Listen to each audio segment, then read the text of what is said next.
Okay, I guess the first thing you want to hear about is bin Laden, okay? So we'll do that because it's supposedly the biggest piece of news that we've got right now. So the first question, I think Richard Serrett was on last night, and they asked me on the show what I thought about the scene about bin Laden. You know, they killed him in Pakistan, then they flew him to Afghanistan, then they dropped him in the ocean. And they even dropped him in the ocean before the DNA results came back. They didn't come back till 4 o'clock today. So this is the script. And they asked me last night, what do you think about this, all the bin Laden and what happened? And I said, well, if you believe that, you'll buy my watch. Well, you believe the birth certificate? Yes, you will. Oh, I don't even care about the birth certificate. His grandmother, years ago, 3-4 years ago, said, I was there when he was born. Of course, he was born in Kenya. 2 days later, she died. But, of course, he was born in Kenya, so that's another script. Oh, poor old Arnie Schwarzenegger couldn't run for president because he was a foreigner. So he must be saying, what the hell? You know, what's going on? So anyway, yeah, so about the bin Laden thing, and the Americans are dancing in the streets, so they say. 50% of them, or maybe 60%, are not, because they're thinking the same as I'm thinking. Why would he have been dropped in the sea? They said because nobody would accept his body. However, those people who wouldn't accept his body are now, they want vengeance. They're going to get vengeance for doing away with him. But wouldn't they have accepted his body then? Yeah. Come on. If you're expecting logic from this script, forget about it. And of course, they didn't get the results of the DNA. Supposedly, we will never see it. And there could have been other reasons if it indeed happened. There could be other reasons for dropping him in the drink. It wasn't his body, or it was his body, but it had been in the deep freeze so long it just turned to mush. Or his body was so damaged and in such a sad state from tortures and whatever that they didn't want anyone to see it. But either way, it doesn't matter. It does not matter whether he died, he didn't die, how he died, who killed him. None of this matters because he and the Arabs had nothing to do with 9/11. So who gives a damn when or how or where he died? Or if? It doesn't matter. It's all based on the big lie that he was a mastermind of 9/11. What utter drivel. Drivel. You can't dignify it with anything but drivel. Now everybody's talking about Al-Qaeda, Al-Qaeda. Let me tell you what Al-Qaeda is. Al-Qaeda was a computer base. When bin Laden was leading the Afghanis against Russia and helping the U.S. Give Russia its own Vietnam, he and the CIA met on that computer base. Al-Qaeda means the base. That's it. So the CIA, of course, he was one of their assets. The bin Laden family have been in business with the Bush family for decades. His brothers, the whole family. They were flown out of the United States, the whole family, the day after 9/11 when not one other plane was allowed in the sky. They were all flown out. They're in business with the Bushes. Huge construction company. Oh, but what do they say? That all the hijackers on the planes that went through the tower were Saudis. Had their pictures up the next day. So even though the Saudis are their friends, okay, they made these hijackers Saudis. They were already setting up their next enemy. The United States has a habit of setting up its next enemy. China's carrying all the American debt. They're building China up now. We're buying cheap crap, a lot of it contaminated. Our jobs are all gone. This is a corporate-ruled planet. Please understand that.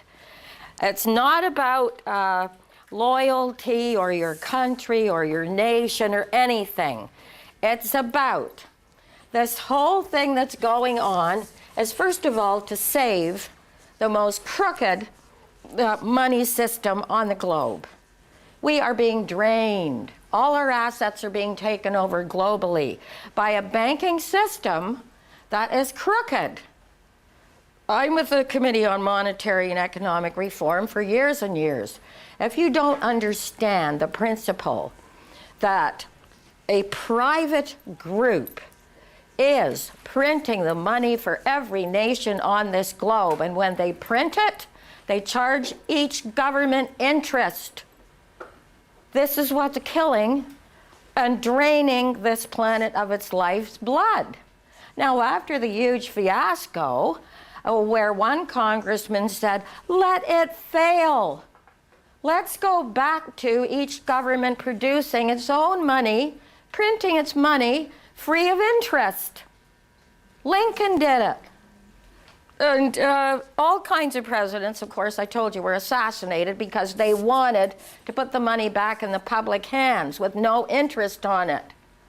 And they're trying to save, this is all going on trying to save that crooked system. It depends on wars. It has to depopulate because the system itself cannot support a normal population on the earth. So they have to blame the population, say it's their fault, there's too many.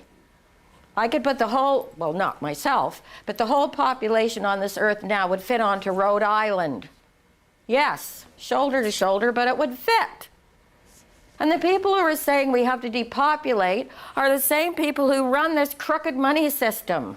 That's the only way it can keep on going. They'll do anything to save it.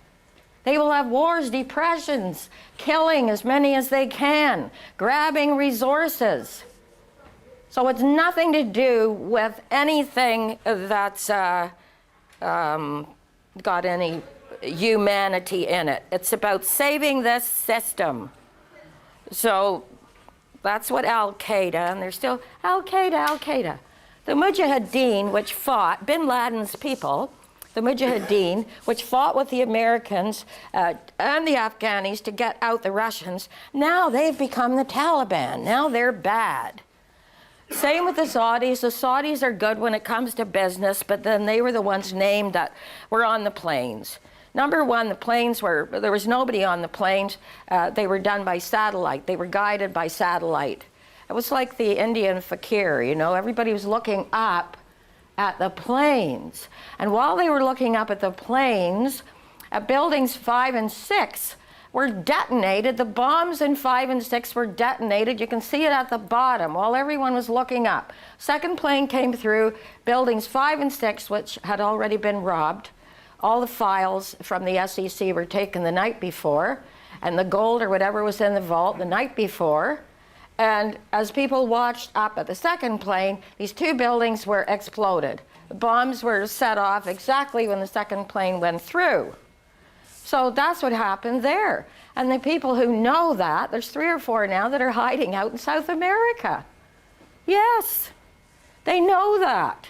And FEMA was in the day before, September 11th. They were in on the 10th. They took all that stuff out with trucks the night before. There's tunnels. You could just go in, drive it all out, no big deal. And who made, and so we have to do another investigation now because I'll be doing a 9/11 class. I do one every term, and it is on video. But I will be doing one this term about buildings 5 and 6, and it won't be the usual forensic investigation. We've done over and over and over and over DVDs on the forensics, in other words, the method, how it was done. Now let's finish the investigation. Any normal police investigation after a killing or any kind of massacre, 3,000, yes. Who benefits? Who had the means? Who had the opportunity? Not one 9/11 investigation has considered that. That's the other half of the investigation, or it isn't one.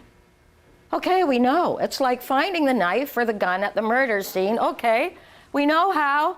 And then saying, okay, that's the end of it. Let's go home. Investigation over. We know how. But nonsense. Nonsense.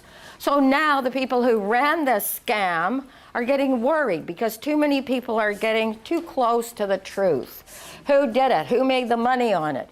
Who's got all the SEC records? Who did all the put options? Who made the billions on 3,000 deaths? Nobody wants to do that because they'll be threatened immediately. They'll have to leave. So that's the next part of the investigation we have to concern ourselves with. And they know that. So that's why Bin Laden, Al-Qaeda. Oh, and the second thing, isn't it wonderful now? Those people who didn't want his body, no, the hero, his own people, didn't want the body, but they want vengeance.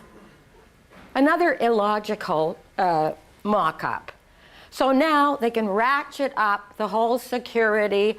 I don't go through airports. I don't care, ships, buses, whatever. I won't take a plane because it's very cancer-causing. Businessmen will have cancers like you wouldn't believe.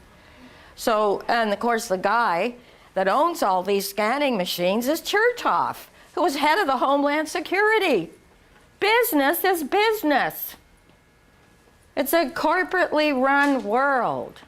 And governments do what the corporations tell them. That used to be called fascism. It's still fascism. They bombed Gaddafi again. About 10 years ago, they bombed his house and killed his granddaughter in the crib. This time, I heard it 2 nights ago, they killed his son and his 3 grandchildren.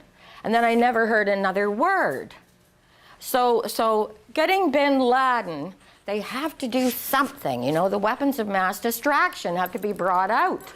So now they're using poor old Bin Laden because there's a big cover-up on what actually happened to Gaddafi's family. And you have to remember that the Americans are no longer have a constitution as they had when they started up.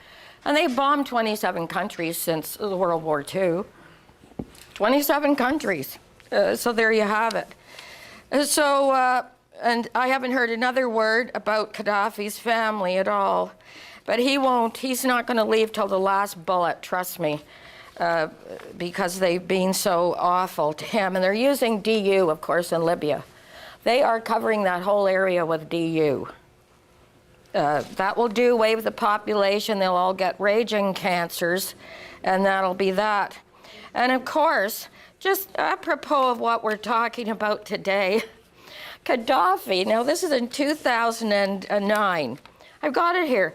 Gaddafi at the UN on September 23rd stated, swine flu was the result of military war labs experiments. They don't like him for that either. He's blowing the whistle, you know, on these things they're doing. So they have good reason not to like Gaddafi. So the radioactive dust is falling on Tokyo, and our radiation has gone up 9% here. If you have a Geiger counter, you can check on that. And on May the 8th, I think, they said on Richard Serrett they're having Dr. Apsley on about the radiation. So Sunday, May the 8th, you might want to listen to that at 11 p.m. They promised to have him on.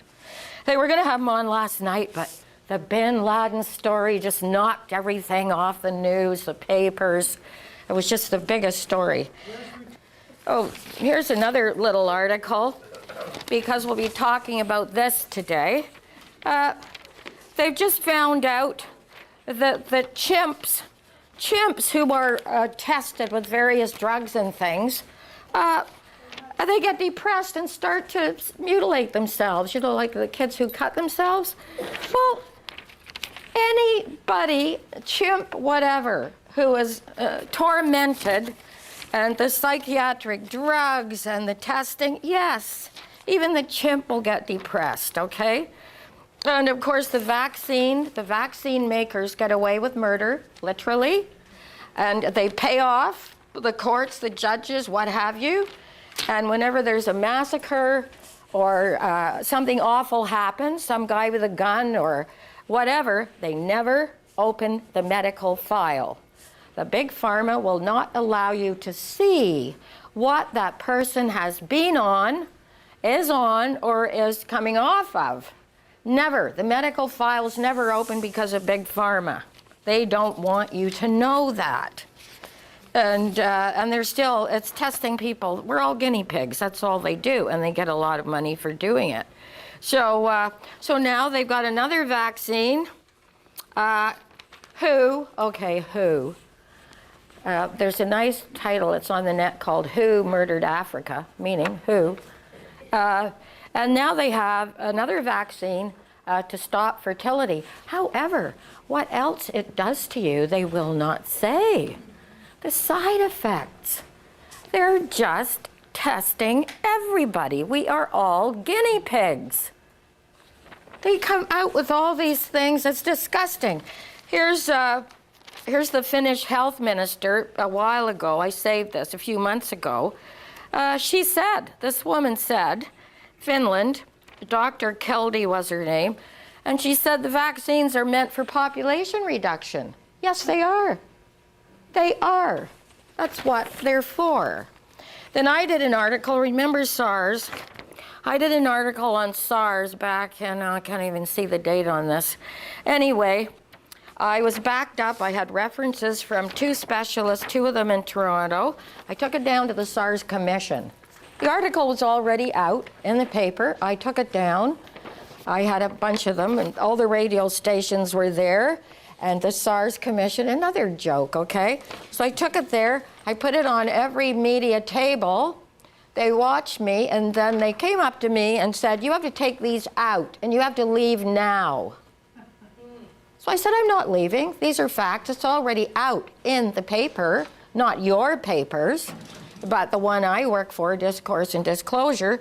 So I took it back in and I handed it out. But of course, not one of the media was allowed to use it. So then I have another, this is another free paper, free press. This is the Rock Creek Free Press from 2009. Vaccines are biological weapons. Yes, they are. Yes, they've always killed people. They have never saved anybody. No one. All right? Vaccines are biological weapons. The WHO can make vaccines mandatory. Yes, they can. And the papers you've got down there today tell you why, okay? If you look at pages 10 and 11, you will see why they're allowed to do that. And they work with Big Pharma. Who works with all the drug companies? And here's another little piece. Cancer link to a vaccine you probably had as a child. This is not going to be a happy day here because a lot of people here may have gotten the polio vaccine. I didn't because I was out of the country at the time, and my kids didn't because I wouldn't allow it. And that was a long time ago. So there's 60 lab studies confirming this. It's sad news, but there it is, okay? And a lot of them were made at Merck. George Bush, of course, is involved in the stocks of Merck. And, oh yes. When we get into the history of the vaccines, you will realize they have never saved one person. In fact, it's been the opposite. And now about the AIDS. I have this document here from 1969 when, and it was given to me by Donald Scott years and years ago. They investigated this. And it was a hearing before a subcommittee of the Committee of Appropriations, U.S. House of Representatives. And this group asked for the funding to invent a virus that no one's immune system could defend against. And they got the funding. AIDS was a man-made virus, yes. And that's the committee. Those are the documents from when they asked for that money. So when the WHO and the CDC want to start, pandemic, people have to live in constant fear now. Terrorism, pandemics, God, I don't know what next we're going to have to worry about. So the best thing is to realize it's all a big show. Very bad actors. I mean, they can't even act properly. I mean, it's so clumsily done. And this is what people have to go through now. So just let it brush off. So these little tidbits you've got on page 11 here, the WHO has the ability to say, they can pick any virus and say it's a pandemic because they changed the rules about pandemics. Pandemics no longer need to be killing off thousands. All they need to say it's a pandemic is that it's a lot of infections. They don't care if you get over it or you don't. As long as it's a lot of infections, they can do this. You've got it on page 11 there. They changed the criteria. So instead of being widespread death, it only has to be widespread infections. Then, this is what happens. As soon as they declare a pandemic, and the big pharma is backing them, they can put out all the untested vaccines they want. And if something dreadful happens when you get them, they're not liable. And you've got the other paper down there, the first page. They've now made a law in the United States that even children who have suffered, who are damaged from vaccines, who have autism, who are crippled, whatever, they cannot sue any drug company. They have no recourse anymore. Even if the child is dead, crippled, doesn't matter. The courts have been bribed by Big Pharma to end that whole thing, so there's no recourse anymore, even if you have a dead child. So that's what they have done. So as I said, these people are not about saving anybody's life. They are about making money on testing you, getting paid money while you might possibly die, and you have no recourse to sue them for anything. Now, I might as well show you this. I'm also going to, you might want to get this from me.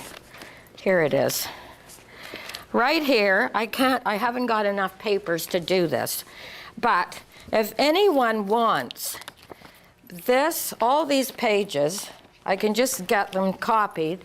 Well, this gives you the name of the 100 or more bioweapons experts who have died, how they died, and how, when, why, where. All these people working on these bioweapons, as soon as they've done their job, they're killed off. Now, if anyone wants this, they can put their name on a list later. And it's just a toonie. So if you want to leave me a toonie and put your name on the list, I'll bring them next week, okay? This is the complete list, and it's added to every day. This list is going on. And so if you want that, just get in touch with me with the toonie. Now, if I can see this, I don't know what I did with my glasses. Oh yeah, I do, they're over here. I'm just going to give you a little piece of information to let you know how this goes. And nobody has time to investigate all this, except maybe retired people or people that have done what I've done all my life. This is just a sample here. I typed up this little sample. Immune experts, bioscientists, bioweapons designers being killed off. Ebola expert on the bridge. Schwartz, DNA sequencing, dead on a bridge. Wiley, 19 scientists since November 12, 2006. 3 prominent Israeli scientists, plane crash. Scientists working on a doomsday version of smallpox died in Australia. 5 Israeli microbiologists die on the way to Russia. Biovaccine weapons designers stabbed, San Francisco. More biologists dead. Astrobiological biologist struck by car while jogging. Spanish flu expert killed, bringing back viruses. I told you, I was at a meeting at this university about 10 years ago, very small meeting. I forget now who told me about it. And the leader of this expedition up to Norway, Finland, wherever, they dug up the bodies in ice from the 1918 flu. And of course, they took tissue from these bodies. One group actually mailed it in the mail back to the States. The 1918 flu tissue. Okay, and now the reason, and I said there, I said, why the hell would anybody want to do that? Leave them in the ice. I mean, they'll be in the ice until, maybe May 21, when we're all supposed to go, when the earth melts or whatever the hell it's supposed to do. But I said, why are you getting this? You know the reason they gave me? Well, just so we'll know what to do if it happens again. That's the reasoning I got, all right?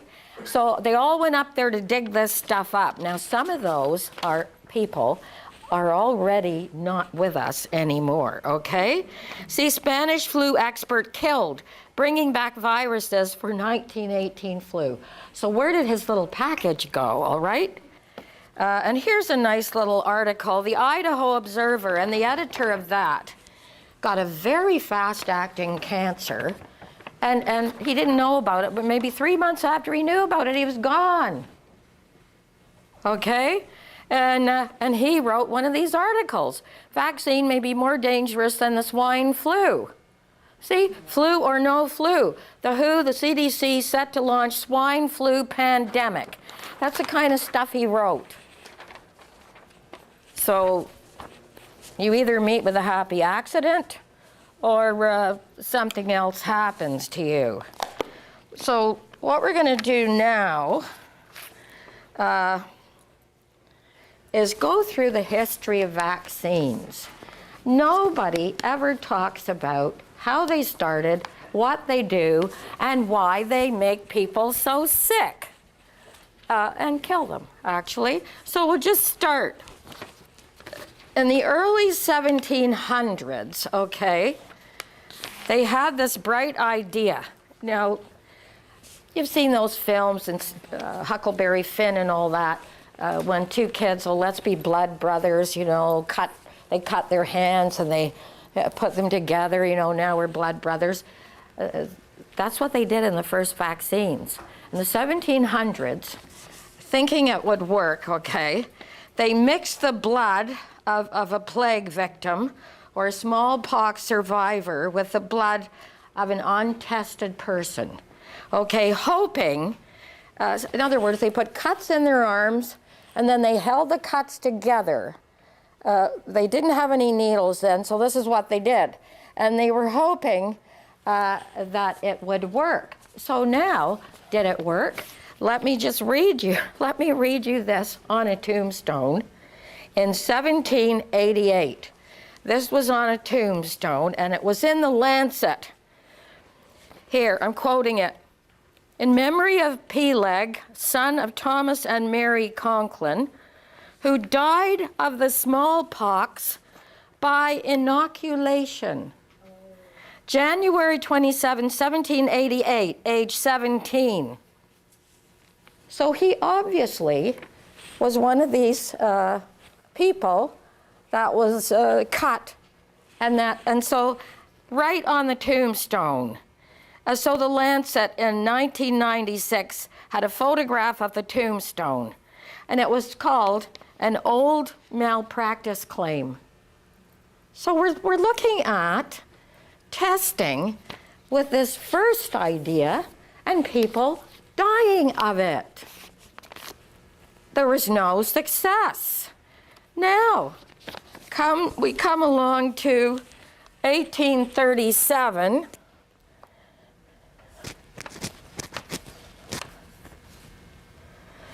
And, oh, sorry, not 1837. Got that wrong. 1796. Edward Jenner. You've all heard his name.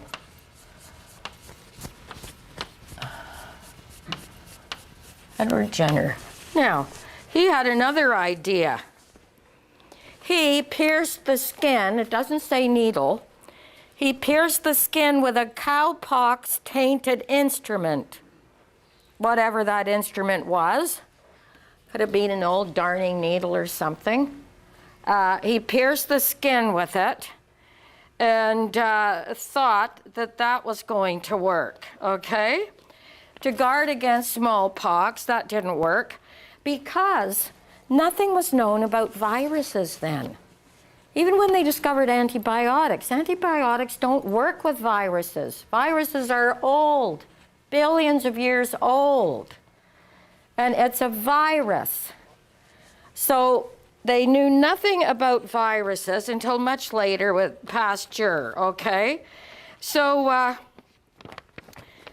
that didn't work. And so in 1837, now remember, it didn't work. 1837 to 39, Jenner, by doing this, he kept doing this, Jenner increased the smallpox to an epidemic of 23,000 dead. It was never epidemic, okay? So in that, he gets 23,000 dead from piercing the skin with whatever he was doing, all right? There is nothing in vaccine history that ever says it saved anybody. In fact, when we get to the end of this, it'll be quite appalling because they've reached the peak now. So, and then after he did that, in 1853, like I say, we'll never learn. We don't learn, so we are special ed. In 1853, it was compulsory vaccinations in England. Oh, what a record. Okay, compulsory vaccination. Wow. There you go. Right? Now, between 1870 and 72, 2 years, all right? 44,480 vaccinated people died. Ones who weren't vaccinated survived. 480 died. And they had to take it, it was compulsory. Okay? Well, remember around this time, too. Remember, around this time, the medical profession didn't even wash their hands. Women, the midwives were got rid of when they burnt them all at the stake and called them witches early on. Every healer in a village was called a witch, burnt at the stake, 3 million, so that men could take over the medical thing.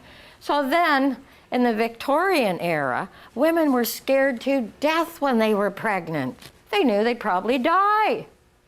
So they'd go into the hospital and they would die of infection. So when Semmelweis, whom they persecuted till his dying day, he said to them, wait a minute, you can't come from a cadaver in an autopsy room and take those hands into a woman's room and while she's giving birth, put those same hands into the birth canal.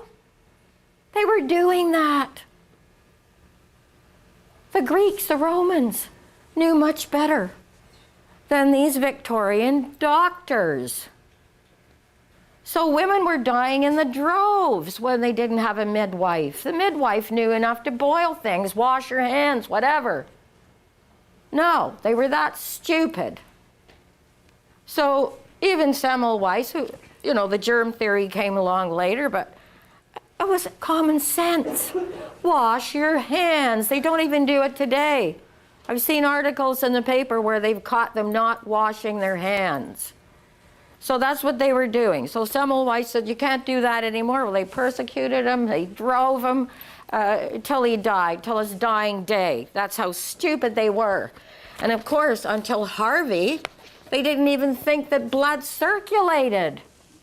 Doctors did not know blood circulated until the middle of the 18th century, Harvey. They thought when you sat in a chair, the blood all sank where you sat, like you were dead. That's what happens when you're dead.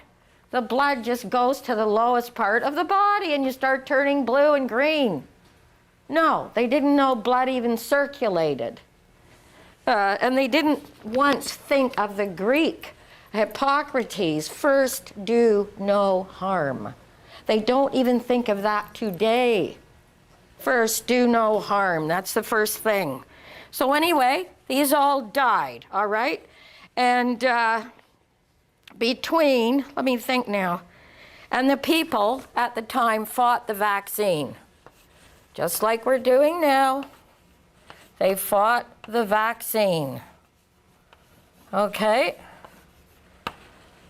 That was 1870, 72, around the same time they were putting their filthy hands up into a birth canal, all right? Now in 1882,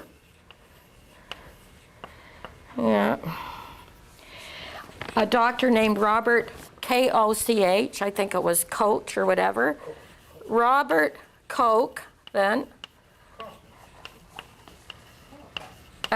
he developed the germ theory, and Pasteur followed it up and proved that there were germs, okay? However, the one thing they didn't realize, because they didn't know enough, there are germs all over the place. But if your immune system is working, you don't get anything from it. There's germs everywhere. They didn't know that then. So Pasteur, of course, the whole thing was about the germ, not about your immune system. They didn't have a clue. So in 1882, that's what happened then. And of course, germs can only invade when your immune system is weak. But they didn't know that. They thought it was all the fault of the germs. Okay, so let's get the germs, all right? And then in 1910, now here's a really good one. Remember, it's still killing people. In 1910, now get this, 8 million people in the Philippines, all right? 95% of the population were given, now this is what they were given. 8 million were given 24,500,000 doses of smallpox vaccine. That is 3 doses plus for each person. 3, all right? What happened? They had the worst smallpox epidemic in history. And 95% of the people were inoculated. So of course it was from the vaccines. Of course. They did that in the Philippines, okay, 1910.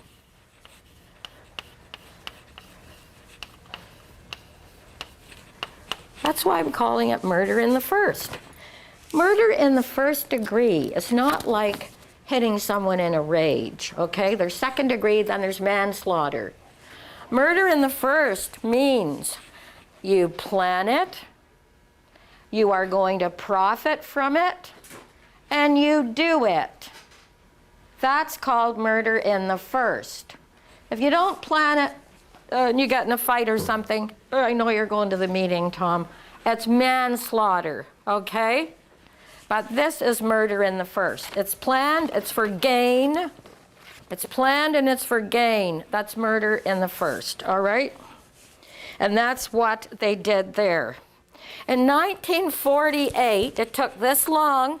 Now remember, since in 1948, all right, the compulsory vaccination was ended. Look how long it took. Look.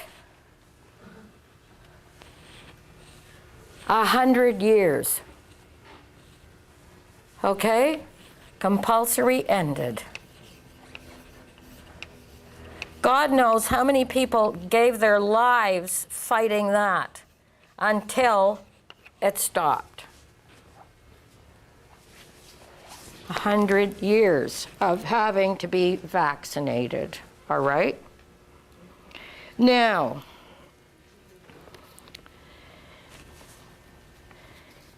here's another fact you might want to know.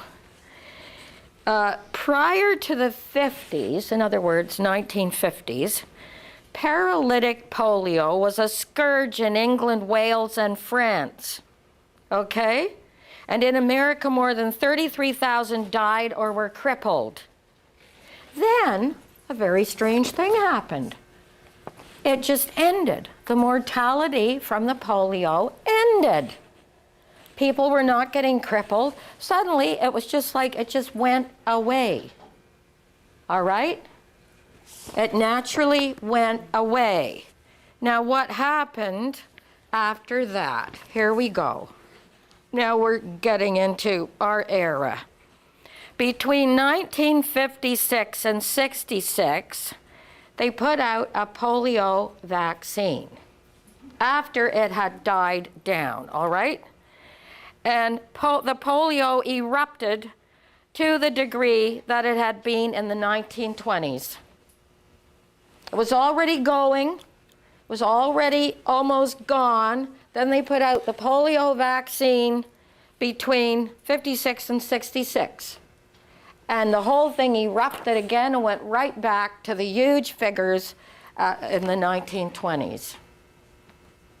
What does that tell you?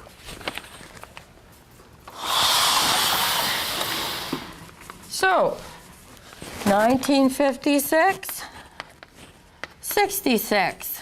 And how many kids? I don't know how old people are here. So they put out the vaccine. Polio erupts again.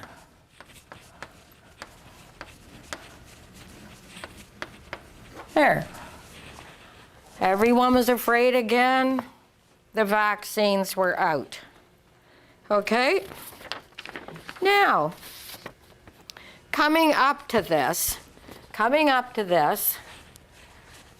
from 1954, 54, say that 1 year. Now, what happened in that 1 year and resulting in this, okay?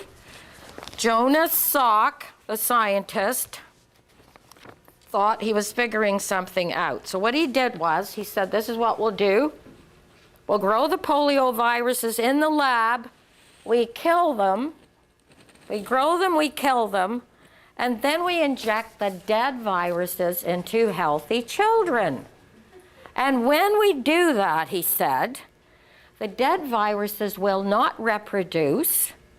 The immune system would detect that the virus is in there and produce antibodies for the live ones that come along in the future. Okay? This is what he said. He said his trials were successful. His trials were successful. And then what they were going to do, I think it was on the anniversary of Roosevelt's birthday, because he had polio himself. They said, what we'll do is, on that day, we are going to have mass inoculations. We are going to have inoculations everywhere. Now, right after, on the verge of this mass inoculation, Bernice Eddy, we'll just put his name here, Bernice Eddy of the NIH, the National Institute for Health, okay, she said, wait a minute, let's test it. Before we have this mass inoculation, let's test it. Oh, what a novel idea. Okay, so she tested it on her monkeys. They all were crippled. Some were dying. So she called up, she gave the alarm. She said, look, we can't do this. The monkeys are all crippled and some of them are dying. So what happened? There was a doctor by the name of Ochsner down in New Orleans, okay? And he was another arrogant bastard. And he said, nonsense, they're gonna work. And to prove they're gonna work, you know what? I'm giving them to my grandson, okay, and my granddaughter to prove to you that these vaccines work. Meantime, there was Bernice Eddy in her lab with her monkeys all crippled and dying. So he gave them the vaccine. Yep, his own grandchildren, okay? And because he did that, that he was doing that, everybody believed him and the other group of arrogant doctors that followed him. So they had the mass inoculation. But it didn't get very far because immediately the kids were being crippled and dying with this mass inoculation. And his own grandson died and his granddaughter was crippled. Okay? Dr. Ochsner.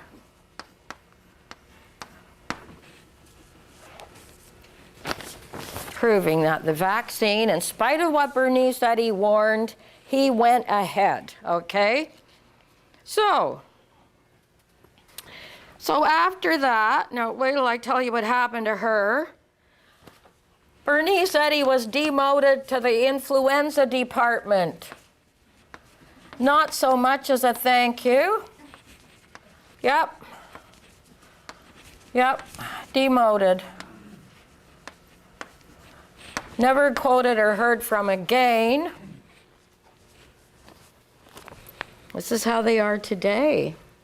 They are like this today, okay? That's what, so then what did they do? You know, just wait. They decided they would try another type of thing with the same vaccine. And this time it was a Dr. Sabin, okay? He said, this is what I'm going to do, all right? He, instead of dead virus, he inserted very weak virus. Weak little buggers, okay? Inserted them. This was his theory now. This is all theories. These are theories we're working with now, all right? So he said it would be safer. And he said it would work. The only flaw in his vaccine was that it seemed to work with the person who was vaccinated, but if anyone got near them, they got polio. Anyone being around the person who was vaccinated had a major chance of getting the polio from the person they had just vaccinated with the weak virus. So obviously it might have been weak going in, but it didn't stay that way, okay? So they were still doing this. Nothing was said about the effect, nothing. So that went on. Sabin, to this day, Jonas Salk, these people are heroes. Heroes. Oh yeah. None of the truth, not even in any history book, medical book, nothing. They can never be wrong, you see. It's just that we're the ones who can die, all right? So the public still look on them as heroes. Now, here's the next, we'll get up to the present day, don't worry, but I want you to see how we get here, all right? In 1957, after the big debacle of the mass inoculation, okay, Bernice Eddy started working with a woman called Sarah Stewart at the NIH, okay? Now, Sarah Stewart became an MD eventually. They worked together because, of course, Eddy was isolated. It said they used to sit on the steps of the building and eat their lunches together, you know, like they were persona non grata, looked on as lepers because Bernice Eddy knew enough to blow the whistle. And they discovered together what was called the polyoma, poly meaning many, oma virus. And the polyoma virus produces many types of cancers. That's why it's called polyoma, many types of cancers. Now, when they found that out, Yale tested and confirmed they were right about this virus, okay? That it caused many cancers, all right? They also confirmed that this virus was identical to the simian 40, the SV40 virus.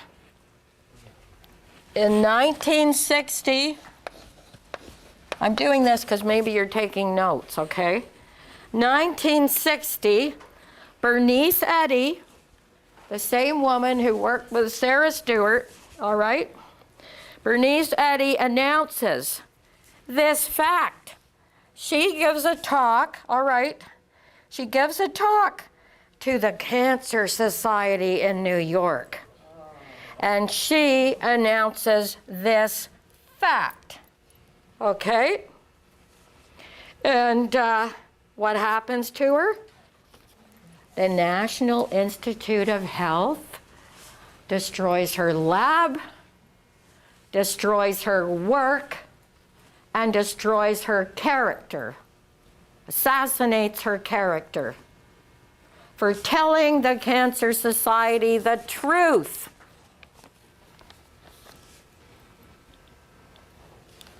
All right. Another guy, Dr. Maurice Hillman, listened to this talk. And he does a little work on the polio vaccine, and he suspects it. So what he does, he wants to make sure that it's the vaccine. So he decides he's not going to use the monkeys from where they usually get the monkeys. Because when they bring these monkeys back to test them, the monkeys sort of live together. They all get mixed up. They all contain all kinds of viruses. He said, this time I'm going to be sure. So he got his monkeys from a completely separate place and had them delivered to a separate airport, brought to his lab. And he said, I'm going to find out for sure now what happens with this virus, okay? So he has a bunch of clean, what you call clean monkeys, never been around the virus, never been around any other group of monkeys. He injects clean African green monkeys with the vaccine. They all get cancer, every last one of them.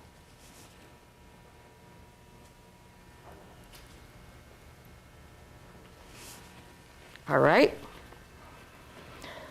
There was nothing in the news, not a bloody word, not that he didn't talk about it. Nothing in the news. And then, of course, I remember reading a book by a Dr. Gallo in the 80s. And his whole book was based on the fact, he called it, that this business, this SB40, came from the green monkey. And the green monkey was the cause of AIDS. Right. This was Gallo in the 80s. He knew better. And so instead of telling the truth, these poor monkeys were injected with the vaccine and ended up with cancers, he turned it around and said these monkeys already had the SV40 virus and they were the cause of AIDS. More drivel, okay? And his book sold very well. I mean, I bought it. I read it. And then I talked to my doctor, who was one of those few doctors who really had a brain. And he said, no, Sydney, it doesn't come from that at all. And, but he didn't know much more at that point, but he knew it didn't come from any green monkey. So that book I threw out. That was Dr. Gallo. So now we come up to 1961. So this is when she gives the talk. Bernice Eddy, they should have a memorial to her, a statue, and to Stewart. Okay, and Stewart, because they always worked together, told the truth and was destroyed. Destroyed. Her work, her reputation, everything. Her notes, gone. 1961. Now, in 1961, Bernice Eddy's colleague, it wasn't Stewart, but another colleague of hers, published an article saying that there is SV40 virus in the polio vaccine. Eddy confirmed the article and said, not only that, but it crosses the species barrier. It crosses the species barrier. So, SV40 crosses the species barrier. So right away, as soon as she said that, they all knew. They all knew it had gotten into every human being that had that vaccine. It crosses the species barrier. So the whole industry at that point, the big cancer industry knew. Not only that, but the people who first discovered it said, you are going to have, people that were around Sauk at the time in Sabin, said, you know what? We are going to have the biggest epidemic of cancers in the coming years, and basically tissue cancers. We are going to have an epidemic of them from this vaccine. Yes, okay? And as soon as that happened, they knew. And did they do anything? Did they say anything? Not a goddamn thing, okay? The cancer industry is almost as big as the banks today, or almost as big as religion. You know, maybe it's number 3. So they confirmed that. And then the NIH, who destroyed Bernice Eddy, the National Institute for Health. And you have to ask, whose health? And there's your answer right there, okay? National Institute, and this is what they said. This is what they said, the usual bullshit. As George Carlin says, it's bullshit and it's bad for you, okay? They said, future vaccines would be free of SV40. Yes. Too late. Too late. But this is, they had to say it. What else could they say? Okay? Future vaccines, no SV40. Oh, how can they guarantee that? Okay? They can't. They cannot. They're all liars. And they're all making money off killing people. And so they said, now, they agreed, after saying that one statement, they agreed with this guy here, Sabin. I don't know what happened to Sauk. Maybe he just disappeared and, paying atonement or something. He might have been an honest person, who knows. But this guy and the NIH agreed. Now, this is what they agreed. And this is what they feed to you every time they don't give you any facts. This is what they agreed, okay? They, the NIH and Sabin, were afraid to announce the future epidemic of cancers. They didn't want to announce that. And they said, when they said why, they agreed. They had to protect the public from panic. Wait, how many times do they say that when they don't want to tell us anything? How many times? We have to protect the public from panic. Oh, no. You know what that's called? You know what that's called? CYA. Cover your ass. They do it all the time. It's CYA. What do you think the public would have done? It's not about protecting the public. No, no. Protecting themselves from the people with the pitchforks. Coming up to, from the village up to the bloody monster's castle. That's what they want to protect from. So they agreed, we won't say another word. Now, where does that leave us? Where does it leave us? All right? Now, it's even worse, all right? We will go into eventually what happens, because this is a bioweapon. When we get to the assassinations of Kennedy and other presidents who tried to get their own honest money, because that's not the end of the story, okay? That is not the end of the story. Let's put it this way. The cancer industry, I told you when I covered it up, when she made that speech, okay, to the cancer industry in 1960, they didn't let out a word of it. And what are they doing now? Everybody, 1 in 2 people now has some kind of a cancer, all right? And what are they doing?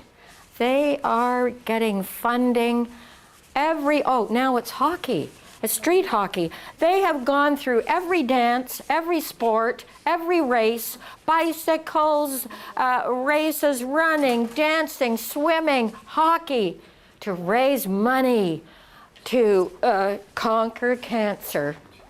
They have got millions put into advertisements that are on all day, and they have not said one word about how all this epidemic got started.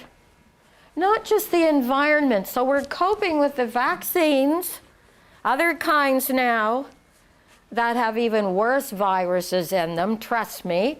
Every vaccine, now they want to give it to babies. They're giving hepatitis vaccines. A hepatitis is for people who live on the streets and have all kinds of sex with everybody, but they're giving it to newborn babies, the hepatitis vaccine. These are sick, sick, murderous people. And they're doing it for gain. The cancer institutes, the cancer industry.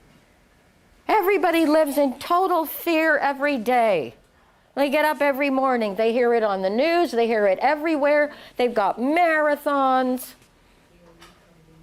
I don't want to swim or jump or run for cancer. I do not want to do that, and I will not pay for a goddamn daffodil. No. I want the environment cleaned up, and I want some goddamn truth out there. These people are criminals. It's a huge industry. And they're constantly asking the public for money. The breast cancer, they've got ribbons. I saw t-shirts. They have got t-shirts with breast cancer in letters all over for the men, the women. It's like it's something good that they're selling. It's on the t-shirts. You pay for those. This is so sick and so stupid and so greedy. And people are believing it. So now to get on with what's actually happening, we have to go up to around 1964. Okay? To get to what eventually became of this, I could rub this off now, right? We have to go up to 1964. Now, Kennedy, of course, was murdered in 1963. And in Dallas.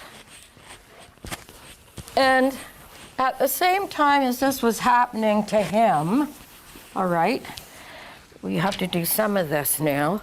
It won't interfere with the assassination thing, but we have to know we're coming up to 64. In fact, it was going on long before that. Okay, now, we've got this vaccine. It causes cancer. Now, instead of throwing this stuff out, there's still enough left because they were using it till the 90s. Now, this Dr. Oxner comes back into the picture again. They're wanting to go into Cuba. They keep trying to kill, what's his name, Castro. And because they know about this virus, Oxner, of course, was right in the thick of it and knew exactly how bad it was. So he's all for this. And what happens in 63, 64, and just before that, they get a bright idea. They know the vaccine has the cancer, the SV40 in it. So what do they want to do with it? They think about Castro, and they're trying to kill him by various means. They had exploding cigars, they tried to poison his food, they did it all. But he had the people around him were smart. Everyone in Cuba has a PhD. They get free education. They all have PhDs. You'll never win a game of chess in Cuba. No. So Oxner, they set up this little lab. And he promises this Dr. Mary Sherman, okay, I think it's at Tulane Medical Center. That's near New Orleans. They want to experiment with this SV40. And they're thinking, if only, they know it causes cancer, but can it cause a fast cancer? Can it cause a cancer within a couple of months? So what they do is they set up a lab, and in the lab they have a particle accelerator, okay? And they do experiments. And Dr. Mary Sherman, I don't know whether she knows what the end result or why they're doing it. They get the particle accelerator and they mutate the SV40 by using the particle accelerator in different ways, different amounts, different strengths. They're doing this with a particle accelerator. Now, we don't really know if they succeeded, but we do in a way, because at the same time that they were planning on getting a really fast cancer going to fix Castro, the whole business with Kennedy was going on. And Oswald, in the meantime, was a counteragent and was going back to Bobby Kennedy, telling him what was going on down there, what the plans they had for Kennedy. So Oswald, who said, "I'm just the patsy," was reporting to Bobby Kennedy, who was Attorney General. That's what he was down there doing. Never had a hand in any, whatever it was, Oswald. And Oswald knew a guy called Ferry. I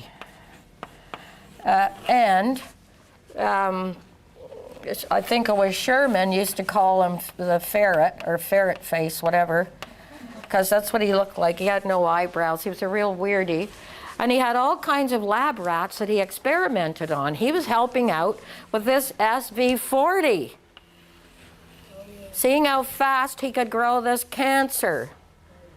So what happened when Kennedy was killed and Oswald was taken in and killed by Ruby, Ruby ends up in jail.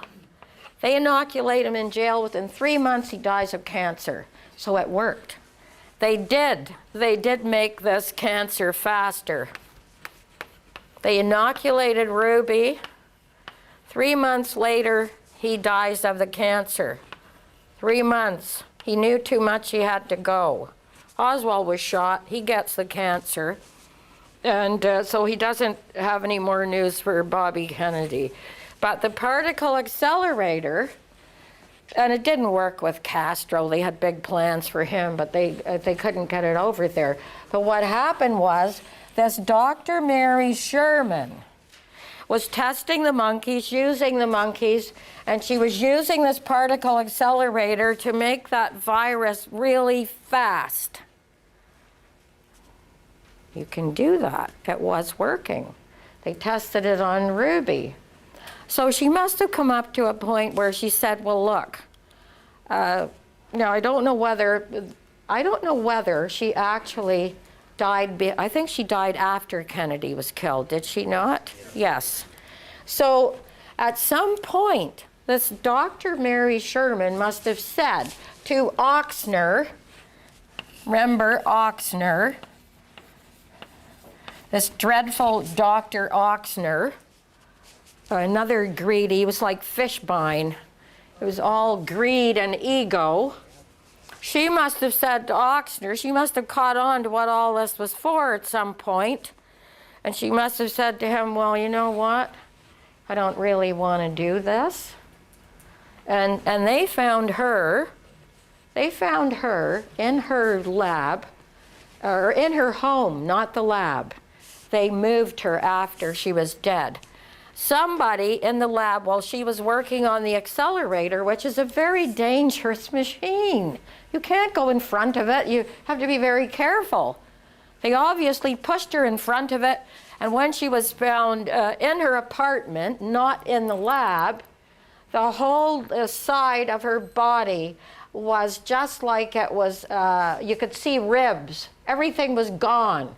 Disappeared. The arm right down to the ribs, you could see through everything. From the particle accelerator that she was using to make this virus so fast that you could be dead in 3 months. And that's, you have no idea what they're doing now with these vaccines. The vaccines contain, and I think you've got it on your next to last sheet there, when I list everything that's in a vaccine, but they don't tell you about the viruses. Do you understand me? They don't mention those. You can have many, many viruses in a vaccine. They're telling you, well, they're not telling you, someone else is. Besides the ethyl mercury, the aluminum, phenol, formaldehyde, antifreeze, foreign RNA and DNA, animal DNA, whatever, and they're all carcinogens, and now they have nanotechnology which goes right through your brain, blood-brain barrier. That's what you get in a vaccine, not including the viruses. Now, this is how this SV40 ended up. And God knows where they got the results of what Dr. Mary Sherman did, because they killed her. She could have come up with the SV40 virus that could have you dead in a week.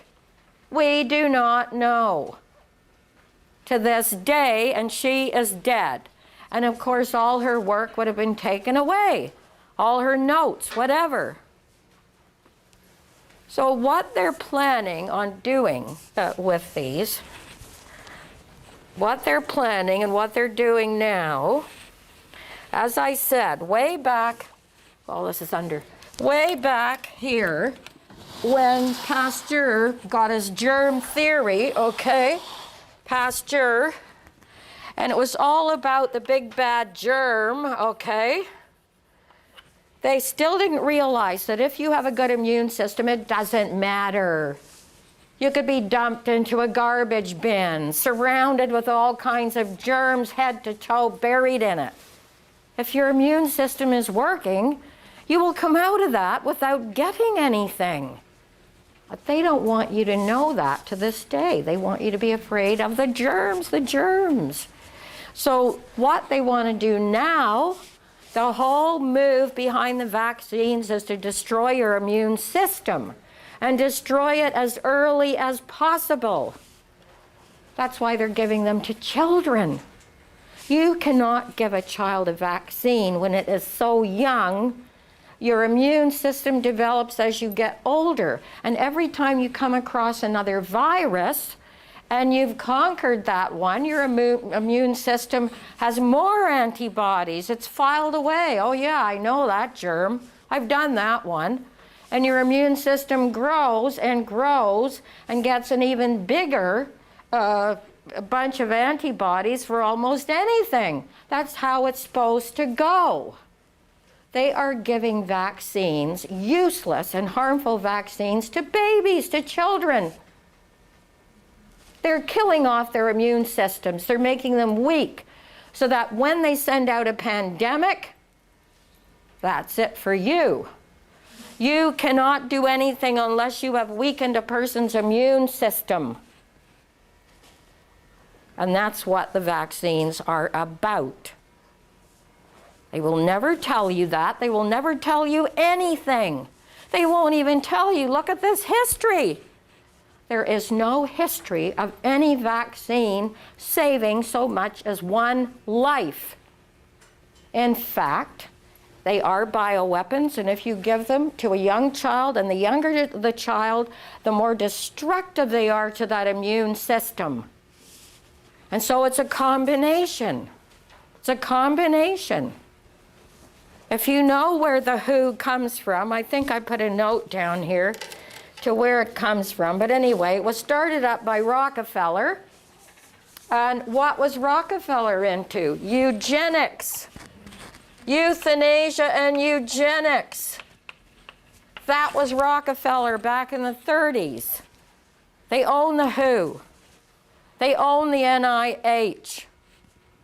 So now the game is, these people aren't dying fast enough. We can make a lot more money, and they'll die a lot faster if we put out these vaccines and we use them on small children. Children first. And then we make it compulsory. Then we can even say the kid can't go to school unless he's vaccinated. Mandatory vaccines are murder in the first degree. That is what they are. You're invading a person's body with poisons, and the shock is horrible. In real life, you don't have to deal with 10 different germs, viruses at once, usually one at a time. But when they give a child a vaccine, or anybody, but children the worst, and that system is soaking up in an instant all these poisons I just listed here, plus a lot of viruses, they don't tell you what they are. the immune system, especially of a child, just throws up its hands in horror and says, I can't cope. This is too much. This is not like real life. They give you an overwhelming amount of poisons at one time. And that's what happens. You will get your children will get all kinds of diseases. All kinds of them, because your system, your whole neurological system is attacked.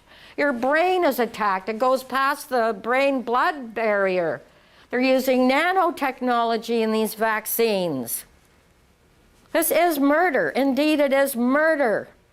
If the child isn't debilitated, it will die, and now they've changed the law. You can't even sue them.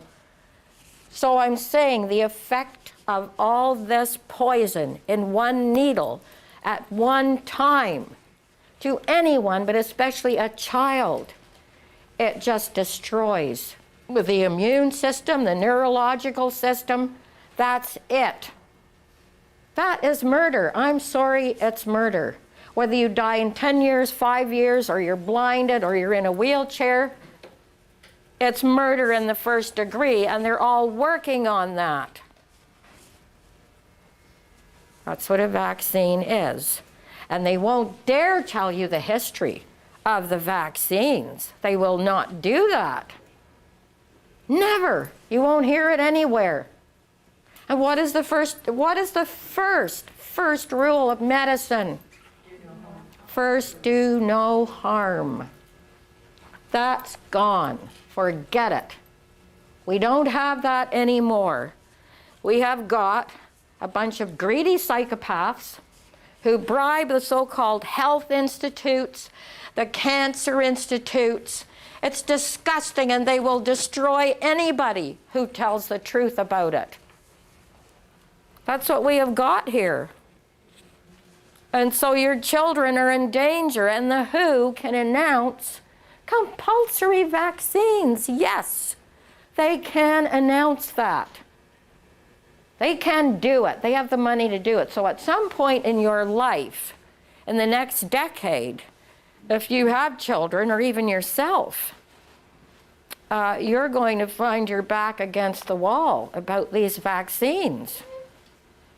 You will have to learn every legal aspect of what is going on here, because that law in the States has passed. No matter what they do to you, you cannot sue them. You cannot touch the big drug companies. They work hand in glove with the NIH and the WHO. That's been proven over and over and over.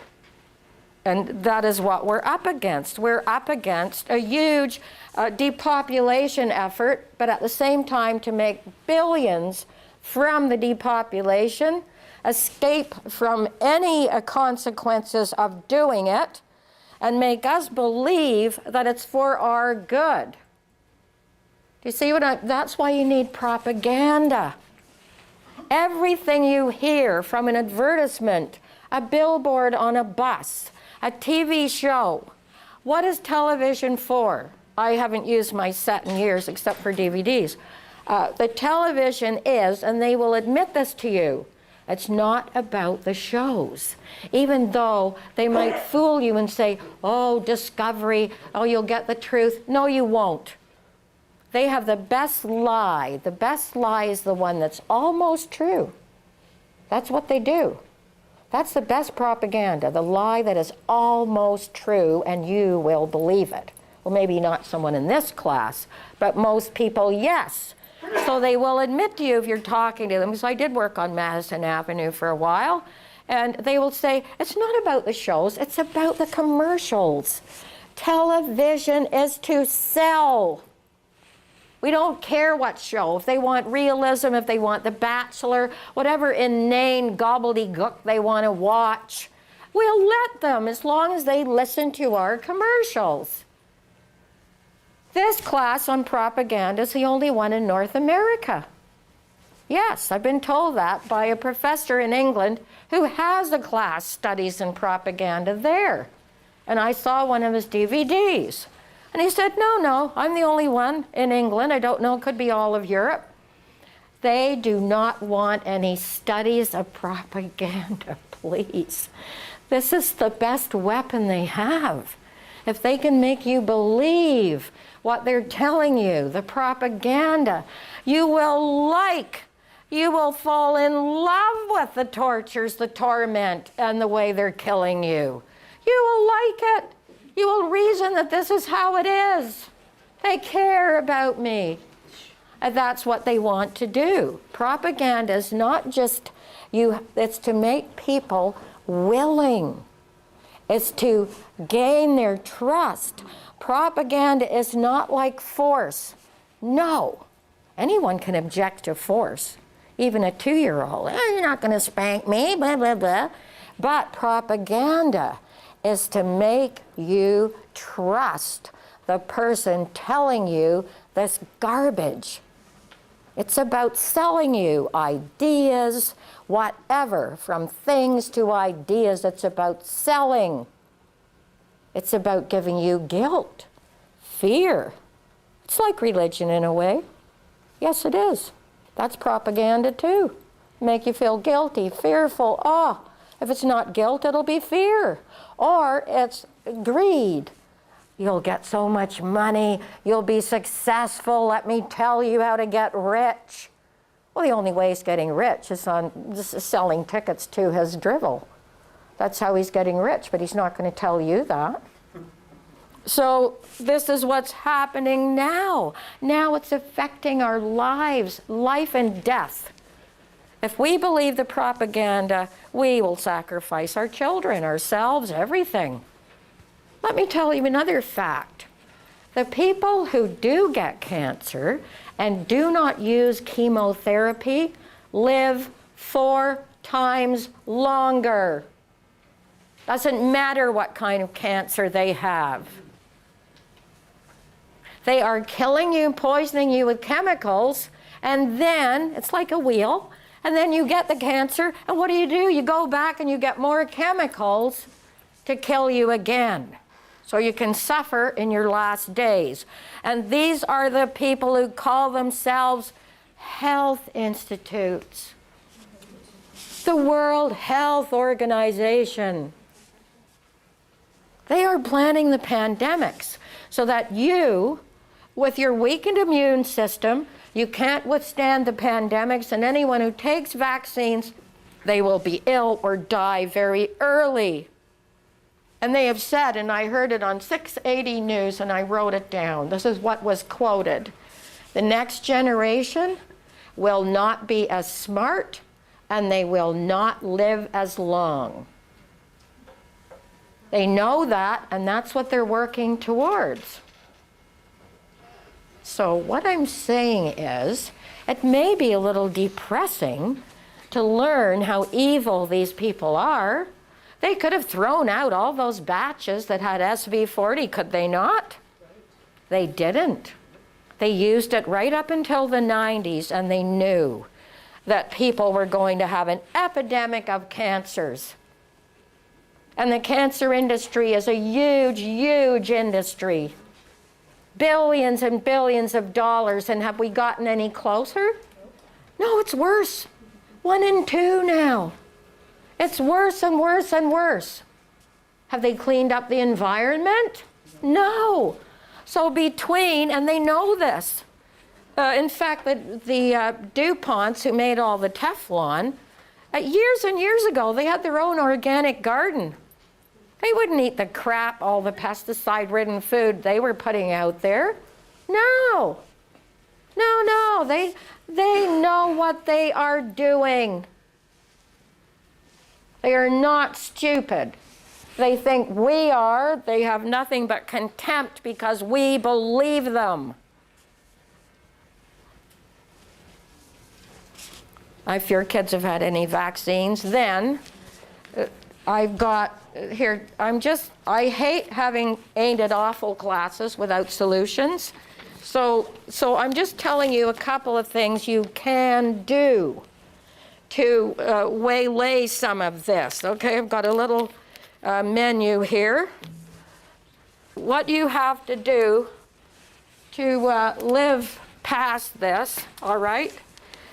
vitamin C is so important. Now, I'll tell you why. Vitamin C is the only vitamin that humans can't make, but most animals, except for, what are the animals that don't make C? A bat or something? Guinea pig and bat. A guinea pig and a bat. But every other animal will manufacture its own vitamin C. Now, vitamin C is an antioxidant that destroys poisons in the body. It's not just for colds. So because we don't make it, we have to take up to 4,000, between 2,000 and 4,000 milligrams of C every day. In the morning, not at night, or it could keep you awake. It's an energy vitamin. Especially, this is not the old days like grandfather lived on a farm, no poison air, no pesticide, no GMO, okay? This is now. Wakey, wakey. We are beating off chemicals every day of our lives. We are breathing in chemtrails. We've got the vaccines, we've got the dirt in the air, we've got the GMO foods, the nanotech. Our bodies are being waylaid by this stuff. So you have to do something about it. You need vitamin A. Your body can store this. So don't take more than, with A, 25,000 units a day. I've done that for years. I was fine.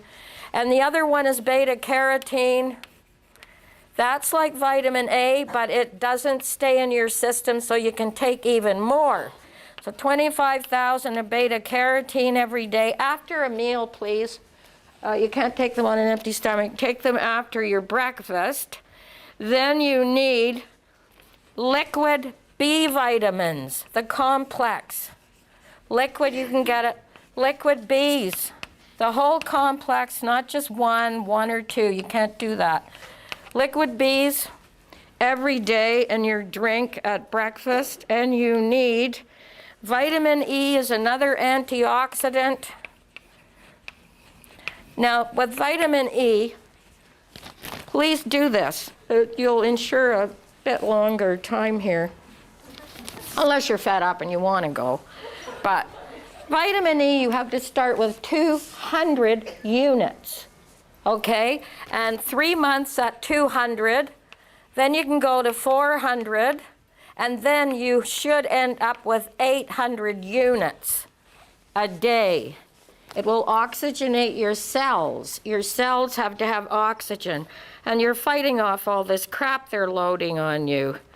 And of course, you've got to have the omega oils. Okay, the fish oils. You have to have that. And they have three. They have the 369. You can get this stuff in any health store. Please, get it. And you will see it makes a difference.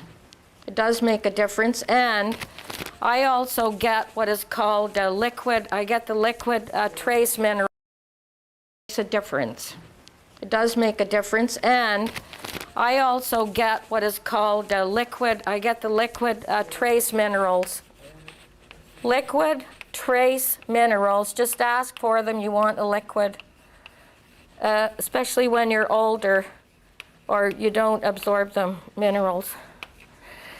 You have to do that every day. And instead of eating a lot of crap and fast foods with flour, grease, and sugar, please, sugar is a killer. If you want a little bit of honey and tea, fine. But sugar, cancer loves sugar. Cancer thrives on sugar. Remember that. And when you eat white flour, white dough, cakes, dessert, white flour, your body treats it as if it's sugar because it is. It's starch, starch, starch. The only sugar you should have is fresh fruit, maybe a little honey now and then. But you need like 4 or 5 small protein meals. But sugar loves, your body, the cancer just loves sugar. Do not do it. That's what you don't eat that's going to help, okay? I'm not saying don't have your birthday cake, like I'm not a fanatic. But and get herbal teas. No, there's herbal teas. Don't take any damn pills. There's herbal teas to help you sleep, for this, that, the other. Just go into the herbal stuff. And don't take any of their goddamn pills because they will hurt you. So that's the story of the vaccines.